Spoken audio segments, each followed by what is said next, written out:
Leo ni Jumatano ya maombi na hii ni Niite Nami Nitakuitikia Media. Mpendwa msikilizaji, karibu katika wasaa wa maombi. Tunaendelea na mtiririko wa masomo yetu Atakubeba. Yohana sura ya 11, Martha na Mariamu walituma ujumbe kwa Yesu baada ya ndugu yao kuugua. Martha na Mariamu walimtumia ujumbe Yesu. Hawakusema tu ndugu yetu anaumwa, walimkumbusha Yesu kwamba Lazaro ni mtu ambaye Yesu anampenda. Hii inaonyesha imani yao. Walikuwa wakiamini kwamba Yesu akijua habari hiyo angefanya jambo. Lakini hapa tunajifunza jambo la kwanza la kiroho. Kumpenda Mungu hakumaanishi kwamba maisha yatakuwa bila matatizo. Unajua msikilizaji, Ayubu alimpenda Mungu, lakini alipatwa na mateso makubwa.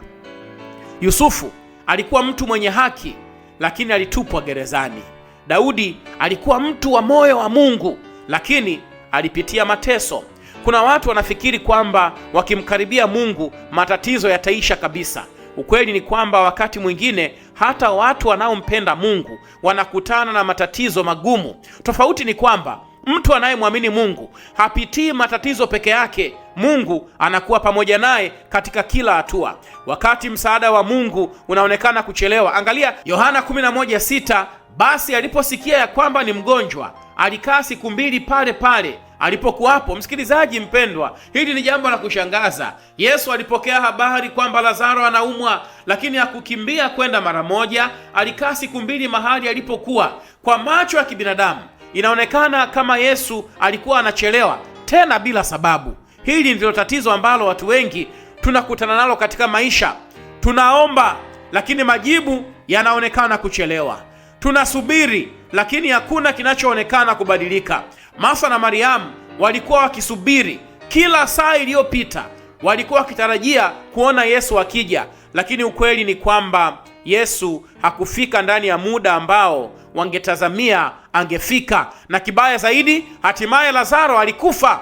Hapo ndipo wengi hupoteza imani. Wanasema nilimwomba Mungu lakini hakujibu. Mara nyingi tunasahau kwamba Mungu ana ratiba yake. Yesu hakuchelewa kwa sababu ya kukosa uwezo. Alikuwa anajiandaa kufanya jambo kubwa zaidi. Unapitia changamoto gani? Umemwita Bwana, Bwana anaonekana kuchelewa. Jumatano ya leo natamani nikutie moyo. Bwana anaandaa jambo kubwa kwa ajili yako. Yesu angekuja kumponya Lazaro ugonjwa wake, utukufu usingekuwa mkubwa kama ambavyo hatimaye alikuja akamfufua. Lazaro alikufa. Kuna jambo limekufa maishani mwako, na kutia moyo siku ya leo ni kwa ajili ya utukufu wa Bwana. Bwana anaweza kufufua. Kuna jambo limechelewa kwako, na kutia moyo siku ya leo, endelea kungoja. Vile vinavyosubiriwa kwa muda mrefu huwa vinakuja kwa kishindo. Yesu hatimaye alifika, na alipofika alifanya jambo. Hatimaye Yesu atafika kwenye hali yako, na atakapofika atafanya jambo. Baba na Mungu wa mbinguni, Martha na Mariamu walivunjika moyo. Ilikuwa ni kama umechelewa.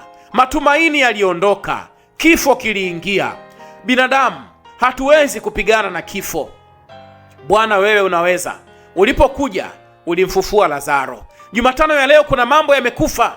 Uchumi umekufa, afya imekufa, ajira zimekufa, furaha imekufa, mahusiano mema yamekufa, ndoa zimekufa, tabia njema zimekufa. Yesu, chochote kilichokufa kwa mamlaka ya jina lako fufua. Wewe ni Bwana bingwa kufufua.